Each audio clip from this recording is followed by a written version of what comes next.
Hello friends, let's start with our new lesson 2.6 World Heritage. See, here we can see a globe of a world. In world, various countries are there occupied with the important cities, and these important cities are with sightseeing places or tourist interest. Some are special, have a specialty in cuisine, specialty of cuisine. Then wildlife is also there. Different types of regions and visitations are there. Different types of human life is there. Geographical features we can see, and each and every place is important or famous for its own different kinds of qualities. Here in this picture we can see, in first picture these are Kailash Leni or Ajanta Vedla caves are there. Then in second picture it's opera house in Sydney, Australia. In third picture it's a pyramid in Egypt, and last one is a Kas Pathar, or it is any natural scenic site in world. At first we must know what mean by world heritage. Actually heritage means a thing which we pass over to one generation to another generation. In Marathi it is called as a वारसा. या लेसनचा मराठीमध्ये अर्थ पाहिला तर असा होऊ शकतो, विश्व वारसांचे किंवा जागतिक वारसास्थाने. तर इथे आपण 4 जागतिक वारसास्थाने पाहिलेली आहेत. जागतिक वारसास्थाने ही खूप मोठ्या संख्येमध्ये आहेत आणि याचं संरक्षण जगभरातल्या एका संघटनेकडून केलं जातं आणि या संघटनेला युनेस्को असं म्हटलं जातं. या युनेस्कोविषयी आणि या जागतिक वारसास्थानांविषयी माहिती आपण या लेसनमध्ये पाहणार आहोत. आता point by point, line by line आपण इथे जायचं आहे. See, a World Heritage Site is a site determined by the United Nations Educational, Scientific and Cultural Organization. आता युनेस्कोचा लॉंग फॉर्म इथं आहे United Nation educational, scientific and cultural organisation. Determined means निश्चित केलेलं आहे. वर्ल्ड हेरिटेज साईट कोण निश्चित करतं तर युनेस्को. युनेस्को म्हणजे कोण आहे तर असे देश एकत्र आलेले आहेत की जे शैक्षणिक, शास्त्रीय, सांस्कृतिक दृष्ट्या महत्त्वाची क्षेत्र एकत्रित करून त्यांना मान्यता देतात.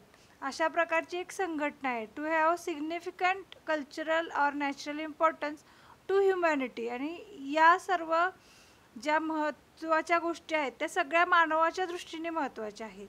As such the sites are protected and maintained by the international world heritage programme, which is administered by the UNESCO World Heritage Committee, because World Heritage Sites are places that are significant culturally and naturally. They vary in type and include forests, lakes, monuments, buildings and cities. Now see here, these all places which are chosen by UNESCO are maintained. त्यांची देखभाल केली जाते आणि ते ॲडमिनिस्ट्रेड bye them, त्यांना हाताळलं जातं, त्यांचं संरक्षण केलं जातं. मग यामध्ये कोणत्या कोणत्या प्रकारच्या साईट्स येतील तर त्यामध्ये सरोवरे येतील, फॉरेस्ट्स येतील, मॉन्युमेंट्स म्हणजे स्मारके येणार आहेत, बिल्डिंग्स म्हणजे इमारती येणार आहेत, काही प्रमुख शहरंसुद्धा येणार आहेत. आता यात पहिल्यांदा वारसा या शब्दाचा अर्थ आपला पाहायचा राहून गेला. वारसा हा शब्द याचा मराठीमध्ये अर्थ असा होतो की एका पिढीकडून दुसऱ्या पिढीला दिली गेलेली एखादी गोष्ट, त्याला वारसा म्हणतात.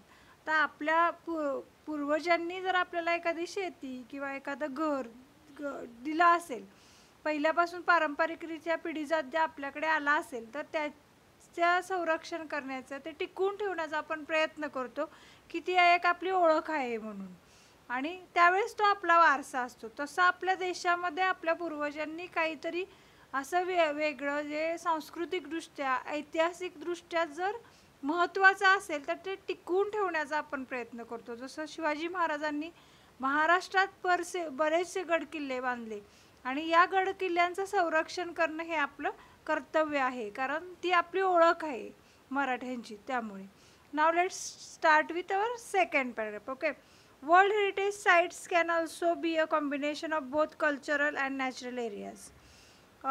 For example, Mount Hangshan in China is a site with significance to human culture because it played a role in historical Chinese art and literature. The mountain is also significant because of its physical landscape characteristics. Now see, significant means महत्त्वाचे. तर इथे एक उदाहरण घेतलेलं आहे mount हंक्शन. Mount हंक्शन इथं आपण picture पाहू शकतो. माउंट हंक्शनचं हे पिक्चर आहे. हे चायनामधील एक माउंट आहे आणि याचे सिग्निफिकन्स काय आहे तर here we can see a cultural importance. आता कल्चरल का म्हणायचं आहे तर या माउंटन्समध्ये एक संस्कृती उदयाला आली आणि ती जमात अजूनही इथे राहते आणि ती त्यांची ओळख आहे. जसं हिमालयामध्ये बऱ्याचशा लिजंड्स आहेत, हिमालयाविषयीचे दंतकथा आहेत ज्या आपल्याला पुरातन काळापासून ऐकून अवगत आपण केलेल्या आहेत आणि त्याचं महत्त्व आपल्याला वाटतं. तसंच हे माउंट हंक्शन हे चायनामधील एक उदाहरण आहे. आणि मग इथं फक्त कल्चरलच नाही आहे तर historical Chinese art and literature. मग याशिवाय इथं त्या संस्कृतीविषयी आणि तिथल्या पुरातत्वीय लेखनाविषयी याचं महत्त्व आहे. आणि त्याशिवाय इथं भौगोलिक लँडस्केप, फिजिकल लँडस्केप म्हणजे भौगोलिक रचना जी वैशिष्ट्यपूर्ण आहे ही आपल्याला पाहायला मिळते आणि त्यामुळे टुरिझम सेक्टर झालं आणि त्याला युनेस्कोमध्ये मान्यता देण्यात आली. आता नेक्स्ट पॉईंट आपला काय तो history of world heritage sites. He history खूप छान आहे. तर दुसऱ्या महायुद्धानंतरचा युनेस्कोचा जो प्रयत्न आहे तो आपल्याला पाहायला मिळतो इथं. Although the idea of protecting cultural and natural heritage sites around the world began in the early 20th century, momentum for its actual creation was not until the 1950s. See, although the idea of protecting cultural and natural heritage sites around the world began in early 20th century. आता 20th centuryच्या सुरुवातीला ही idea, ही कल्पना उदयाला आली, पण त्याला चालना मात्र 1950 नंतर मिळाली. कारण या दरम्यान काय होतं, दुसऱ्या जागतिक महायुद्धामध्ये लोक व्यस्त होते आणि त्यात खूपशी हानी झाली होती. त्यामुळे in 1954 Egypt started plans to build the Aswan high dam to collect and control water from the Nile river. आता ह्याची सुरुवात कुठे झाली तर 1954 साली इजिप्तने अस्वान हाय डॅम जो नाईल रिव्हरवरती आहे तो बांधायला सुरुवात केली. तर इथं आपल्याला ही रिव्हर पाहायला मिळते आणि हा डॅम आहे तो आता त्यांना बिल्ड करायचा आहे. मग पुढे काय झालं पहा. The initial plan for the dam's construction would have flooded the valley containing the Abu Simbel temples and scores of ancient Egyptian artifacts. इथं या नदी शेजारी अबू सिम्बल टेम्पल होतं आणि अबू सिम्बल टेम्पल हे काय होतं तर तिथं स्कोर्स ऑफ मोठ्या प्रमाणात इथं मानवनिर्मित अशी कलाकृती केलेली होती. हे जे पिक्चर आपल्याला दिसतं आहे इथं या टेम्पलचं, ही प्रचंड भव्य दिव्य मोठं असं टेम्पल आहे आणि ही मानवनिर्मित कलाकृती आता पाण्याखाली बुडून जाणार होती. To protect the temples and artefacts UNESCO launched an international campaign. See here, we are here to protect the, I am reading it, okay. To protect the temples and artifacts. आता ह्या आर्टिफॅक्ट्सला, या मानवनिर्मित कलाकृतीला आपल्याला प्रोटेक्ट करायचं आहे. UNESCO launched and campaign. आता युनेस्कोने काय केलं, एक आखणी केली, इंटरनॅशनल कॅम्पेनची आखणी केली ती 1959 साली 1959 that called for the dismantling and movement of the temple of higher ground. आता dismantling means meaning is given here, disassembling out pulling down. Here disassembling पूर्ण पार्ट वेगळे करायचे आहेत आणि ते वेगळे करून आता त्याला दुसरीकडे आपल्याला हलवायचं आहे. टेम्पल टू हायर ग्राउंड, आणि आता खालून आपल्याला काय करायचं आहे ते टेम्पल वरच्या दिशेने हलवायचं आहे. The project cost and estimated $80 million US. आता अंदाजे याला खर्च किती होता, $80 मिलियन US खर्च होता. पण त्यातली अर्धी रक्कम 50% रक्कम $40 मिलियन US कोणी दिली तर 50 different countries because of the project success. आता त्यातली अर्धी रक्कम कोणी दिली तर 50 different countries. UNESCO and the international council on monuments and sites initiated a draft convention to create an international organization responsible for protecting cultural heritage. आणि इथं आता या यशानंतर मग युनेस्कोने एक मसुदा तयार केला की इथून पुढे अशा प्रकारच्या ज्या सांस्कृतिक किंवा ज्या मानवनिर्मित अशा आर्टफॅक्ट्स आहेत त्यांचं संरक्षण आपल्याला करायचं आहे. दॅन सी नेक्स्ट या पिक्चरमध्ये आपण पाहू शकता की अबू सिम्बल टेम्पल हे अगदी नदीच्या जवळ होतं. त्याला अपलिफ्ट असं केलेलं आहे वरच्या दिशेने, आणि अपलिफ्ट केल्यानंतर जे जुनं टेम्पल होतं ते इथं बुडून गेलेलं आहे.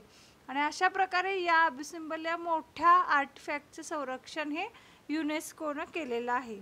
दॅन सी आता पुढे पहा त्याचं त्यानंतर आता युनेस्को या जी आयडिया आहे त्याला चालना कशी मिळत गेली ते आपण पाहणार आहे.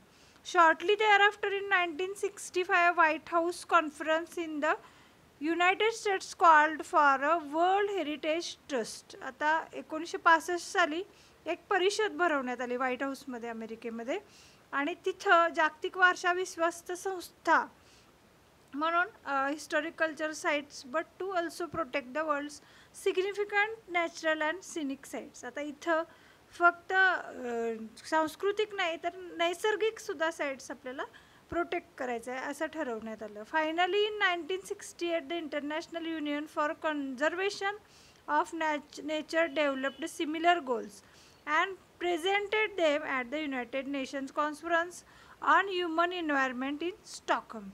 आता स्टॉकहोममध्ये 1968 साली आधी काय ठरलं होतं, cultural, then scenic, and then they decided to conserve म्हणजे संरक्षण करायचं आहे. आणि त्यांनी एक डेफिनेट गोल्स, सिमिलर गोल्स, हे सर्वांचे गोल्स एकसारखे होते की त्यांचे एक हेतू एकसारखे होते. आणि 1972 साली स्वीडनमध्ये 1972 साली following the presentation of these goals the convention concerning the protection of world cultural and natural heritage was adopted by UNESCO's general conference on November 16, 1972. आता सगळे देश एकत्र आले आणि त्यांनी 1972 साली युनेस्कोने एक मसुदा तयार केला की ज्यामध्ये आपल्याला नैसर्गिक, सांस्कृतिक, भौगोलिक या विविध प्रकारच्या साईट्सचं संरक्षण करायचं आहे म्हणून. आता नेक्स्ट पॉईंट जो आहे तो आपण पुढच्या पार्टमध्ये पाहणार आहोत याच्या. ओके, थोडासा आपला हा व्हिडिओ लेंदी होतोय पण पुढच्या आता पाहूया आपण the world heritage committee.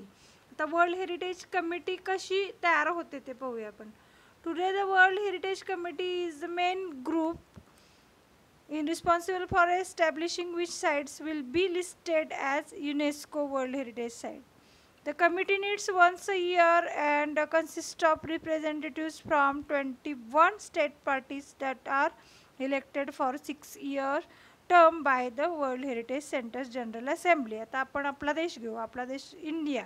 In India आता इथं जागतिक वारसा केंद्राचे सर्वसाधारण प्रतिनिधी जे असतात ते देशामधून 21 स्टेट पार्टीज निवडले जातात आणि ह्या 6 वर्षासाठी असतात. आता या 6 वर्षाच्या दरम्यान जनरल असेंब्लीला पुढे त्यांना काही साईट्स दाखवायचे असतात. The state parties are then responsible for identifying and nominating. आता या 21 स्टेट पार्टीज आहेत त्यांना काय करायचं आहे की शोधायचे आहेत आणि त्यांना नॉमिनेट करायचं आहे. त्यांचं काय करायचं आहे तर नामांकन आपल्याला द्यायचं आहे. New sites within their territory प्रदेश, त्यांच्या प्रदेशामध्ये जेवढ्या काही न्यू साईट्स त्यांना वाटत आहेत की ज्या युनेस्कोमध्ये ॲड करता येतील त्या त्यांना द्यायचे आहेत. To be considered for inclusions on the world heritage list. या अशा प्रकारे इथंपर्यंत आपण पाहिलेलं आहे की युनेस्कोची सुरुवात कशी झाली, कमिटी कशी असते आणि in short what mean by UNESCO. Okay, आपण नेक्स्ट पार्टमध्ये याचा राहिलेला भाग बघू. Thank you very much. We'll meet in next part. Okay, have a good day. Bye.